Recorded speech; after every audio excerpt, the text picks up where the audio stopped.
3, 2, 1, and action. Hi, everybody. Welcome back to another Poplar Views episode. I'm thrilled to bring today another contributor, Avery Bird from Edmonton, Alberta. How are you today, Avery? And welcome to the show.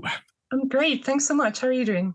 I'm doing really good. It's been a great day, and we're getting excited as we get closer to the next issue. The spring issue's coming, and as you know, spring is an exciting time for everybody. You know, we all start waking up a bit, and I think the magazine is going to take another step into its 5th issue. What do you think of that as a contributor?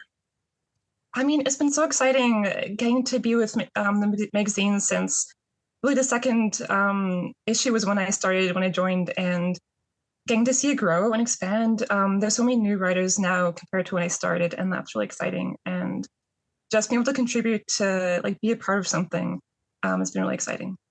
Well, that's a really cool thought. So tell us then, who, in a nutshell, who is Avery Bird? For the people that haven't read the magazine yet, who are you and how does that relate to the column that you provide us? So I would describe myself as an artist and writer in my free time, though not professionally yet. I'm a recent grad from the U of A, and that's a lot of what I'm writing about in my column. Professionally, I'm trying to make it into the climate change field, maybe in conservation or animal rights. Still figuring that out, bit of job hopping, but we'll see in the future where that goes. Keep going. I'm sorry. Yeah, totally. So I graduated from the U of A recently with a Bachelor of Arts with an anthropology major. And wow. For my column, I'm writing a lot about using university as a background for stories and personal encounters and friendship and things like that. I found that university has so much variety and opportunity for storytelling that you don't find as much in what is now typical adult life with working full-time or maybe working 2 part-time jobs. There's not as much variety. And whereas with university, you might have 3 to 5 classes per semester for 3.5 months, and then another 3 to 5 classes, and then again and again. And that's always changing. And that's meeting people and joining clubs and things, stories just happen. That is outstanding. I love it. It's such an exciting time. I took a very different path because I went from high school to the stage and being a performer. But I also got to participate in that scene because I performed at, universities and colleges in our country. And I loved how you said, what did you say? How did you put that? Adult life. and that, I mean, I'm not making fun, but it is true. There is a reality, right? You go from your, when you enter post-secondary, you're kind of trying to feel your way through and you've got some ideas of what you're trying to build. And then there's what as you beautifully put it, adult life. I love that. Yeah, absolutely. And I think even campus itself, physically, is such a good environment to write about because, it's so old and it's so big, especially compared with other universities in the city. It's got all sorts of secrets hidden here and there, just things in the buildings that you might find that you wouldn't even know about if you weren't a student. Well, and that's I'm reflecting on a couple of your columns, and you worded that so well about being. I'm now totally going on memory, but it was something to the effect of somebody that was playing music. Yeah. There was an instrument, a piano. Yeah. Yeah. And you referenced that, and I was there when you were writing about that, and I was in that hallway. I felt that, and I just love that how you bring that to everybody. Yeah, absolutely. Yeah, and I want to, as part of the column, I want to share these stories people might not know of, to bring them to light, but also to maybe connect with people who have similar experiences in university and show how university might be the stereotype or might not be the stereotype of what people expect. Right. Well, and it's such a big deal. I mean, being somebody that came to education sort of the other way, I came in life, I did everything a little backward. And and that's fine. Like it goes like that for some of us. And I often look back on like when I was doing my trade and I would go into college. I was a bit of an older student, and I really and not envied. I don't know if that's the word, but I really I quite appreciated sort of the people I was in school with, because it just there was this piece that I might have missed, and I got to kind of see it, which was kind of I always thought of it as a bit of a gift, because you know you're just at such an incredible time. Like you're all like supernovas, like, and you're bringing in all this info and this data and you're managing stress, and then there's the tests and exams and it's wonderful. Oh yeah. I mean, that gets tough to manage, you know. It's yeah. I mentioned that university is more interesting and more variety than you know adult life now, but it's certainly there is a little bit less stress now with a job where you do have set weekends, whereas with university, it's sure is 24/7. Yeah, you're immersed. It's your whole existence. Yeah. Oh yeah. Well, I mean, and I always admire, so being somebody, so this is cool, like being somebody now that is in the workforce, that and I work with professionals and tradespeople, and I've done a bit of university, a tiny bit, like in comparison to what anybody that's got their degree. My appreciation for that has shown me an appreciation for what it takes to get a degree, because I think something might have happened societally in recent years where a lot of people are becoming educated. And it's a thing, right? And that's a great thing. I want to live in a society of educated people, but I do think that like there's been a bit of maybe meaning taken from like I have a degree. And I think people might not maybe entirely recognize like what that actually means. It's admirable. It's a lot of work. And once you see and get a tiny taste of that, you're like in my case, I've, a handful of courses towards a certification is showing me like, holy, the engineers I work with, these people are 40 plus classes. Like, it's incredible. I really admire it. And with that said, I'm curious to what I think we found out like at this point what your column's about, but I can't help but be excited for your next column, because I know you kind of, when we were conceptualizing this together, you had ideas of almost having them tie together and tell a grander story, and we tossed a few things around there, but how do you see it? Because I'm excited for the spring now, like what you're going to bring us. Yeah, totally. So for the first article, was more of an introduction and a general overview of kind of what I'm going to be talking about.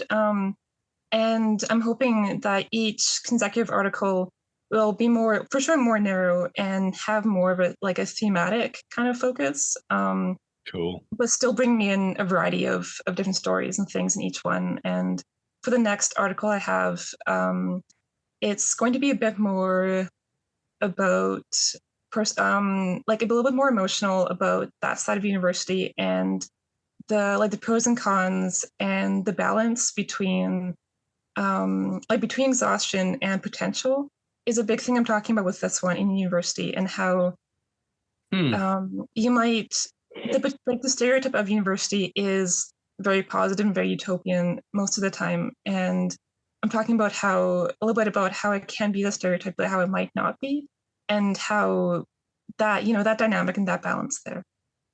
Wow, that's heavy. That's going to be great. I'm like, I love it. I love how like you got me going there. Like I'm really looking forward to seeing this, because I think that you structure things well, and you have your a style already, which I think is it's paramount to me. Like I think people connect with that, and I think people are connecting with your column, and I certainly hope more and more folks take that in from both sides, from maybe past post-secondary, are those that are immersed in it now.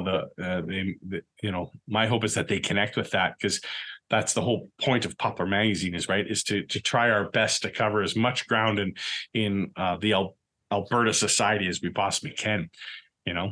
Yeah, and that's what I love about the magazine, that it's so it has all these different stories that you wouldn't see in other magazines, right? And just being from the point of view of a contributor, it's so nice to feel that I have a lot of autonomy in what I'm writing about. And I know because you've been so encouraging in developing my own style and taking it where I want to.